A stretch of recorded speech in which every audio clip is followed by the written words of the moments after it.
一般上，Mazda 车款的寿命都会比其他的日本品牌车款来得长。就好像我身旁的这个 Mazda CX-9啊，它最早是在2016年底来到马来西亚的。那个时候，马来西亚的代理就带进来了60辆澳洲版本，就是 Australian Spec 的 CX-9。接着在2017年才从日本 CBU 整装进口了马来西亚版本的 CX-9。那后来他们在2020年3月的时候进行了一次的小升级。然后我今天要介绍的这个 CX-9 就是在2021年9月推出的一个升级版 CX-9。注意啊，我这边用升级而不是用 facelift， 因为严格来讲，这辆车子它只可以算是 upgrade， 而不是 facelift， 因为它加入的很多 spec 在国外市场早就已经有了的。但是呢，因为今天 Brabus Motor 为这辆车子的配套叫 Ignite Edition， 那这个是不同的 market 有不同的叫法，有的国家叫 Black Edition， 有的国家叫 GTSP 等等。所以今天我们就来看一下这个售价从319千到336千的 CX-9到底进行了什么样的升级。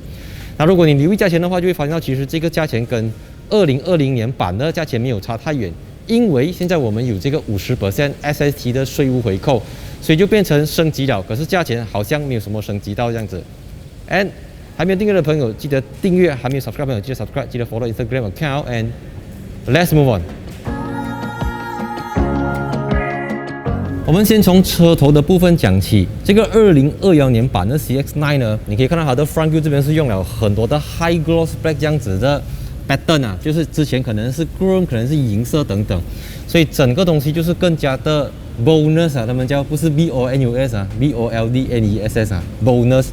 然后再来，你可以看到它的 logo， 现在这边不是那种立体的 logo， 而是这个亮面的，就代表它现在是有Mazda Radar Cruise Control， 就是自动跟车的这个雷达侦测系统。首先打开 bonnet 的方式一样是这样子的，要用这根东西去顶着它。可以，所以你从这边就看得到，它现在这个 engine cover 是 Skyactiv G Turbo 的这个名牌。之前不管你是 NA 的，你是 Diesel 的，你是 Turbo 的，都只是写着 Skyactiv 这样子罢了。所以这个一样是 2.5 L 的 Skyactiv Turbo 引擎，有228 horsepower， 450 Nm。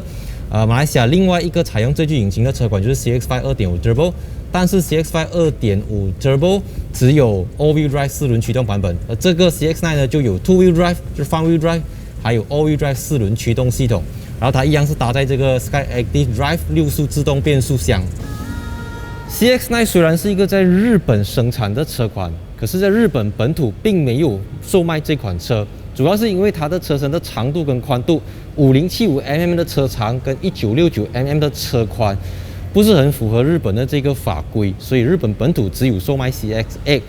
但是呢，这个 CX-9 的车身轴距跟 CX-8 一样是2930mm， 只是长度跟宽度都不同。再来 CX-9 的车身离地间隙也比 Mazda CX-8高了20mm， 它是220 ，CX-8 是200mm。还有就是这个轮圈了，这个新款的，我们来看一下。除了 High Gloss Black 的 Front View 之外呢，2021 CX-9 最大的亮点就是这个 Black Metallic 的黑色轮圈，暗黑版 Sport Rim， 它的尺寸是225/50R20， 就是比 CX-8 大1寸。它现在用的这个轮胎是 Falcon ZIEX CT50 轮胎，而不是传统 CX-5、CX-8 大家所熟悉的多优轮胎。所以整个车子的这个 Sport Rim 啊，就加强了车子的这种黑武士的 feel 了。要怎样辨别这个是2021升级版 CX-9 呢？很简单，车尾所有的 font 都换上了跟 Mazda 3 CX-30 这样子的新时代的 font。这个 CX-9 的字 ，All-Wheel Drive 的字，加上旁边这个 Skyactiv G 的字样，这些名牌都是跟 Mazda 3一样的。然后再来这个 CX-9 啊，它一样有 Power Tailgate， 所以你这边，对它的后面就会缓缓的升起来。只是说呢，这个 CX-9 啊，它是没有这个 hands-free power tailgate 的。你可能看国外一些市场就有这个东西，所以这个是这个 CX-9 美中不足的一个地方了。最早的 Australian Spec CX-9 这边是有 Top Tether 还有 ISOFIX 儿童安全座椅接口的，可是2017年之后的马来西亚版本 CX-9 就没有掉了。所以现在 CX-9 或者 CX-8 他们的第3排都是没有 ISOFIX 接口，就是不建议放儿童安全座椅啦。所以我们把这个椅子倾倒，因为 CX-9 的车身长度比 CX-8 长了不少，所以呢，它的空间自然比 CX-8 大，但是大不是很多啦。它跟 CX-8 最主要的差别是在于这个行李箱空间的开口面积啊，它是更加的 wide， 更加的宽，所以放东西会比 CX-8 来的方便。然后这个地板下面还有没有储物空间？我看一下，是没有了的，因为 CX-8 还有多一格嘛，它下面直接是 spare tire， 还有这个 Bose 的subwoofer， 就是原装来就给你啊。整辆车是有12个 speaker， 这12个 speaker 就包括了这个 Bose 的 subwoofer。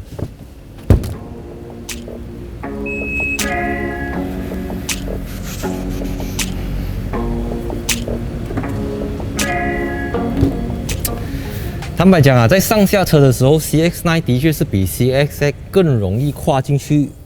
你的 third row。OK， 我现在是以一个 CX-8 车主的身份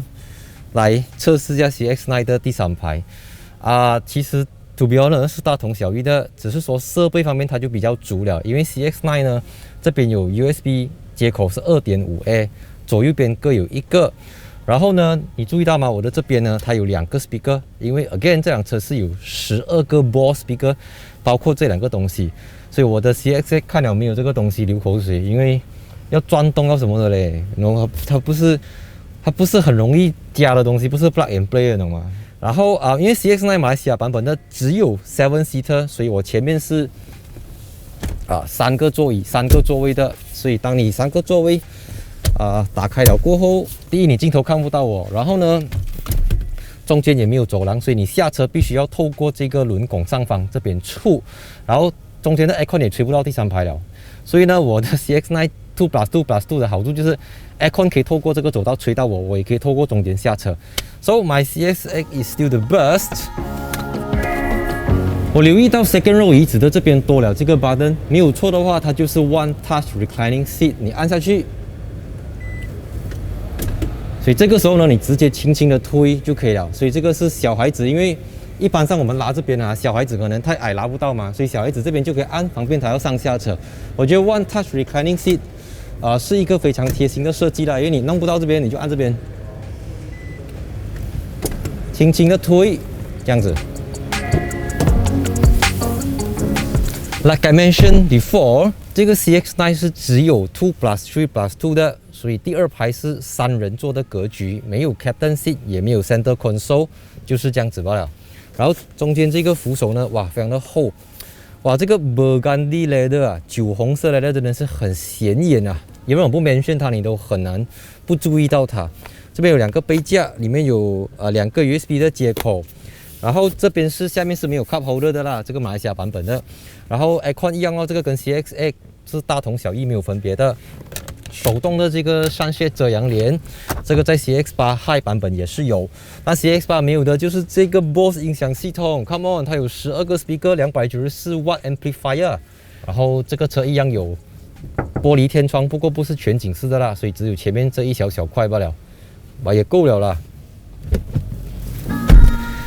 好料垫底，好料留在最后，所以今天这集的重点就是它的这个。驾驶舱它的 dashboard 了，我先 start engine 先啦。首先呢，这个 Mazda CX-9 它的荧幕现在是9寸了的，但是不要被宣传照给误会了。这个虽然是9寸，不过它还跟之前的 CX-9 一样，而不是用了 Mazda 3或者是 CX-30 的那个 layout， 旋钮也是一样的，只是荧幕加大了。所以 CX-5、CX-8 从7寸加大到8寸 ，CX-9 就从8寸。升级到9寸，而不只是尺寸变大了，它的这个荧幕也变得更加的薄，因为以前车很大辆，荧幕很小，一直给很多人嫌，现在就没有这个问题了。所以它除了是荧幕加大之外，现在这个2021年的它有 Wireless Apple CarPlay， 还有 Wire 的 Android Auto。我看一下它有没有 IE Loop 啊，给 confirm 它还是一样，不像 Mazda 6这样子有 IE Loop， 它没有 IE Loop。可以说再来这个车子除了有 Wireless Apple CarPlay 之外，它还有 Wireless Charger。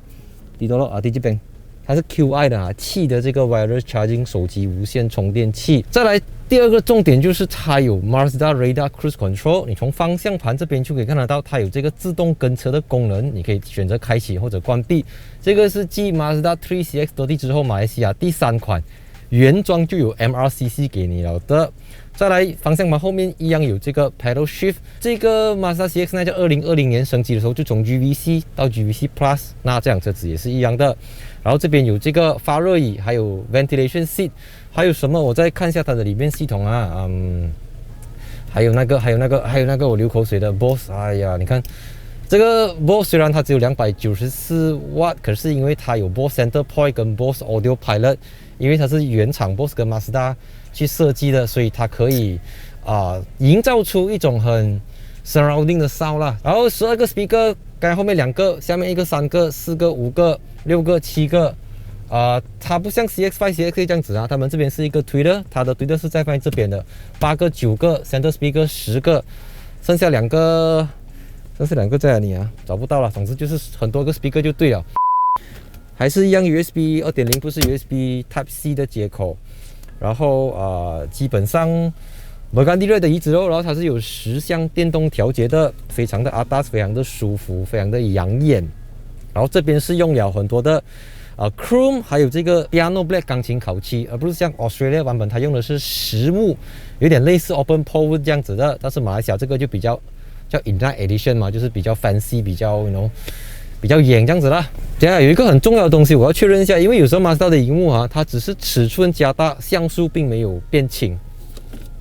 OK， 我 confirm 了，这个只是萤幕尺寸变大，它里面的像素是OK， 所以基本上这个2021年版的 CX-9 可以说是一个相当 full spec 的车款，也可以说是 Mazda Malaysia 价钱最贵、spec 最多、最齐全、最满的一辆 SUV 车款了。一般上每一支影片的结尾都会在车尾拍，可是这一支我决定在车头，因为这个影片只是一个起点，接下来他们还会安排我试驾这辆车。But 我不 expect 它会有什么不同啦，因为你知道我在1年半、2年前的时候已经曾经试驾过了 Mazda CX-9。那你看回去那支 video 的时候，我载着我的老板，那时候他应该是3个月、4个月左右，还很小的时候，欢迎 refer 回去那支 video， 因为我已经非常清楚的解释了这个 2.5 Sky Active Turbo 在 CX-9 上面的效果。然后现在这个车子因为2021年有 SSD 税务回扣，虽然是 CBU 只有 50%， 但是价格是从319,000到336,000，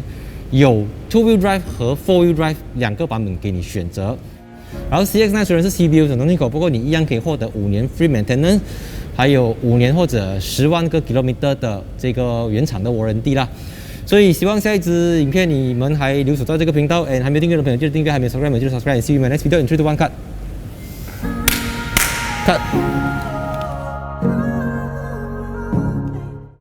我刚才拍完了 CX-9 过后呢，发现到有一辆比较稀有的车，就是 Mazda 6 Touring 或者 Mazda 6 Wagon， 所以就顺便看一下这个旅行车版本的 Mazda 6， 它的行李箱空间还有这样子，因为我影片没有介绍过。然后其实询问度很高，不过因为你知道 Wagon 在马来西亚有一种特殊用途，所以一直都乏人问津。So let's move in。在我这样子目测啦，这个 Mazda 6 Touring 的行李箱空间是比一般的 SUV 什么 CX-5、CX-8 椅子放直立过后还要来得大。我觉得以一个家庭人士来讲，这个 CX-6 吧，这个 Mazda 6， 它的行李箱空间已经足够你应付日常生活使用。因为其实很多人买 SUV， 他们只是想要一个很大的 boot， 可是就伴随而来就是很bulky的车身。所以其实 Wagon 是一个非常 practical， 在欧洲、在美国、在其他地区都非常流行的一个车款，可是在马来西亚就比较难推啊这个 model。旅行车版本除了有非常大的 boot capacity、非常大的 boot space 之外，它的这个乘坐空间头部的后脑勺的地方也是多了一点的位，但是不明显，因为这个车子前面是有sunroof这个玻璃天窗的，所以sunroof的话这边就会压下来这样子，所以我身高是178如果你坐中5的话这屁股上还是一样会磨头，只是不是顶到了，还有一个缓冲的空间这样子。所以我不知道未来可能孩子大过后我会换一辆 Wagon， 也说不定。另外补充一点呢，就是旅行车版本的 Mazda 6呢，它上面是有 roof rail 车顶架的，这个不是那种有些 SUV 是做美做爽做好看的，这个真的是有 gap 的真的是可以给你架东西的。这个 Mazda 6 Touring 啊，其实不算是最新版本了，它大概是1年半、2年前推出的版本。所以最新我刚刚听到说，2021年升级版的 Mazda 6也会带来这个 Touring， 或者你可以叫它 Mazda 6 Wagon 版本。所以希望接下来有机会的话，我可以驾一下 Wagon， 给老婆孩子坐在后面看一下它的感觉是怎样啦。看，太爽了啦！